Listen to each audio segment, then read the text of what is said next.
What's up? Sorry it's been such a long time since I've done a video, guys.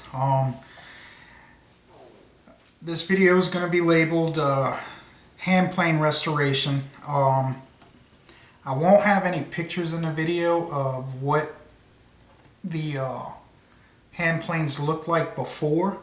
I wish I would have done that or taken pictures of it, but anyway, so here is a Stanley number 5. Of course, you can see there's a lot of pitting on the sides of this guy.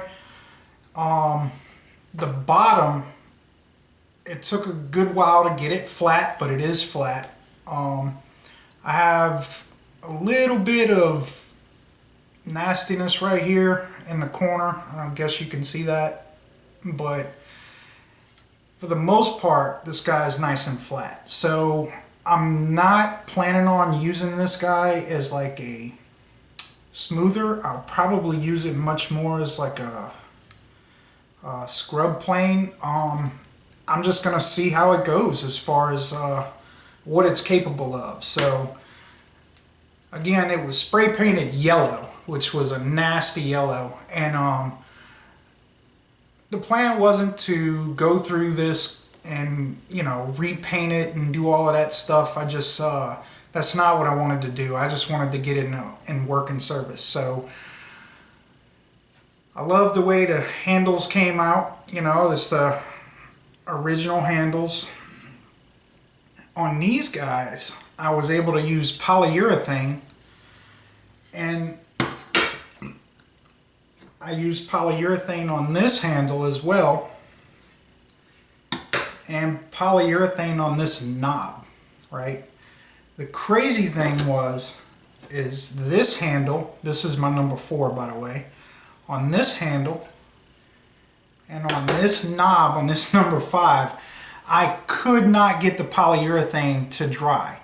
After the second coat of polyurethane, it was getting sticky and it felt like glue that just wouldn't dry. It was so sticky. So I ended up having to sand this handle and this knob back down, and I actually was able to use shellac on it, and the shellac came out really nice. So this number 5 right here, the sides of it are flat, the bottom of it is flat, and this one didn't take long to flatten at all. If you looked up close, you could still see some of the black Marks-A-Lot lines that are on it. So that's what I did. I used Marks-A-Lot Sharpie on them to get the soles flat and make sure they were good. So this number 4, it took a good bit of time too to get it flat. There's a little bit of pitting on this side of it, but other than that, it came out nice. Now, this guy is, from what I can find, it's called like a 1243. This was a plane that was made in, I believe, the 60s or 70s, and the reason why they made it was so, you know, DIYers and stuff would have a plane that they could use that wasn't terribly expensive. With this one, you'll notice that there's no lateral adjustment on it like the rest of these guys have. So this one I'm likely going to turn into a scrub plane because it does have a pretty wide mouth on it, and the blade is in really good shape, which is not what I can actually say for the rest of these guys. These blades are pretty bad, and if you notice, this one doesn't even have a blade in it because the blade and the chip breaker, I didn't realize, was being held in there by this, and it's actually missing the screw that keeps the two together. And I have no idea what the person did to this blade that owned it, but I mean, it's really chewed up. So but I mean, it has an edge on it. I was able to sharpen it, but I don't think I'm gonna use it. Tomorrow I plan to purchase the hot blade, and I'm either going to order it from Woodcraft Supply or I'm going to order it from Ron Hawk himself.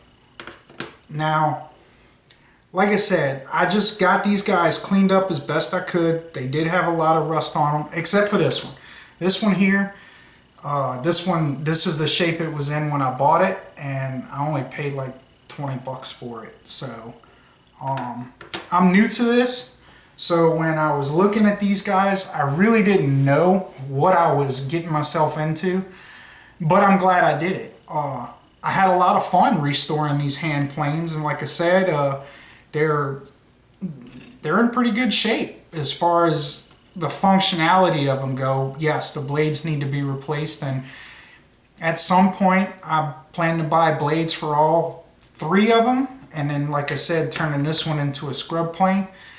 But the blades aren't cheap. Like the Ron Hawk blades are, after shipping from Mr. Hawk himself, I want to say it's going to be right at 80 bucks. It would be $75 if I ordered it from Woodcraft Supply. And then the other ones I was considering were the Veritas blades by Lee Valley.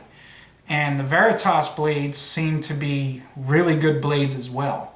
And I think what I'm going to do is this time buy Hawk blades, then the Lee Valley blade, and then I'll be able to figure out from there where to go. So,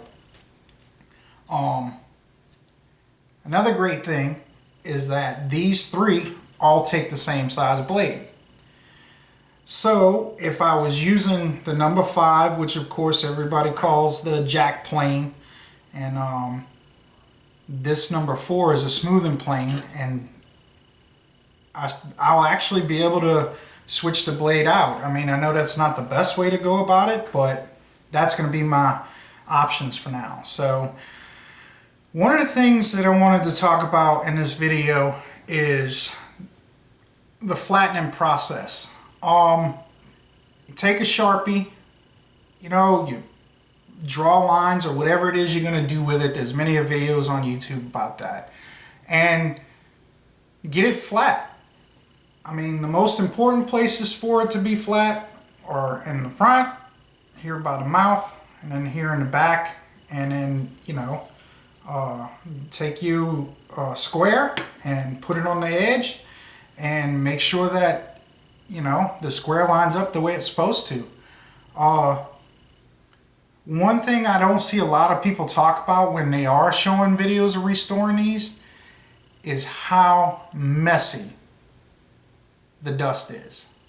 I'm not joking. Like, it's bad. Okay, it's really bad.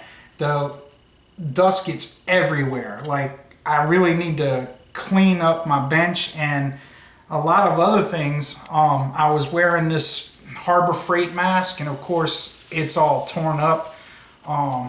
It's a great mask, don't get me wrong, but the issue is it's a one size fits all. And if you notice, it's all messed up because I tried to put it on, and then I would take and spin it behind my head to tighten it so I would, not be breathing that stuff in. But eventually it just ripped and it didn't work all that well, so I ordered me a mask from RZ Mask, which should have been here yesterday, but the mask that I ordered that was on sale, they turned around and said that it actually wasn't in stock. It was a mistake on their part, so they're going to have to send me another mask, and I'm okay with that. I'm just, as long as it comes in. So the other thing I hope to do this weekend is I go to the firehouse tomorrow. I'll be at work Thursday, Friday, but I'm hoping to place an order on Amazon, be able to get me a bench vise, and I would like to build me another bench, because in order for me to do any type of hand tool work, I'm going to need another bench, and I'm going to need something that's robust, because my little desk right here, I mean, I just bumped it and you can see the camera shaking, so imagine using this piece of porcelain tile with sandpaper on it and going back and forth like that. I mean, the bench was shaking. It was horrible. And yeah, so if you're going to restore these guys, definitely protect your your respiratory system. The fine grit dust that it makes, it's crazy how much, like, I just wasn't, like, I was expecting it, but when you see it on the videos, it doesn't seem like it's that bad, but it gets airborne really quick. So, also, these came in handy, okay? These are wire brushes that you can buy. I got them from Harbor Freight. I think I paid $4 for the set. And they go on your Dremel tool, which I have the flex shaft for, which you guys have seen me do my carbons. And then it'll work on my micromotor also, so my power carver. I actually bought the wire brush set for my cordless drill to use that because I don't have a drill press, which is, you know, another thing on the list. But anyway, I didn't open it and use it because this made it really easy to get in all the little nooks and crannies and, you know, that type of stuff. I probably use this bit and this guy the most. So, and like I said, it worked extremely well. Let's see. Also, if you notice, I have some of the little Harbor Freight chisels. Sharpen these guys really well. I flatten the backs. Whatever grit I use to get the sharpness of the blade is the same grit I went up to on the back, and trust me, they're sharp.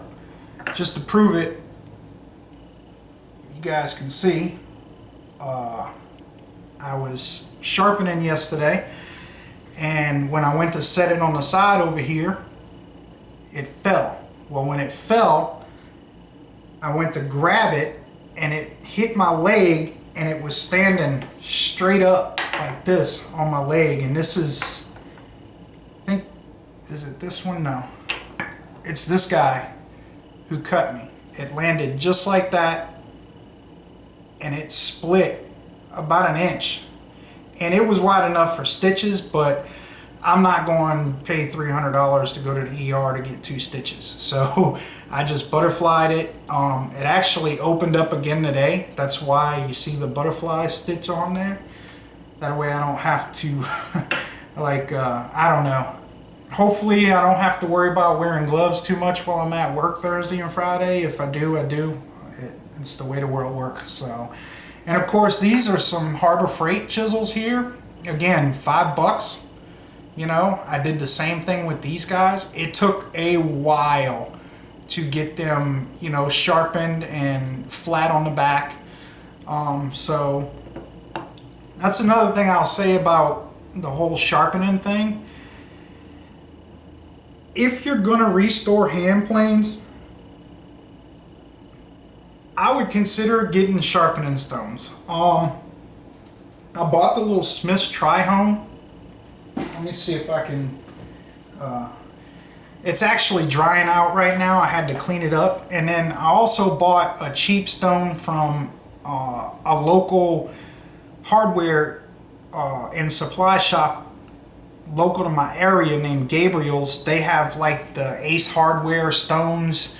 It was like $5 and it's like real coarse grit, and it worked extremely well to get an edge on everything. Then I used my little the Smith's Tri-Home sharpening system, and like I said, it worked extremely well. And I used the big coarse stone that I bought from Gabriel's to flatten those stones every time I used them. It just took a really long time because, like I said, these blades were in bad shape. These Harbor Freight tools, I mean, they're $5. So I don't have an issue with spending the time getting them sharpened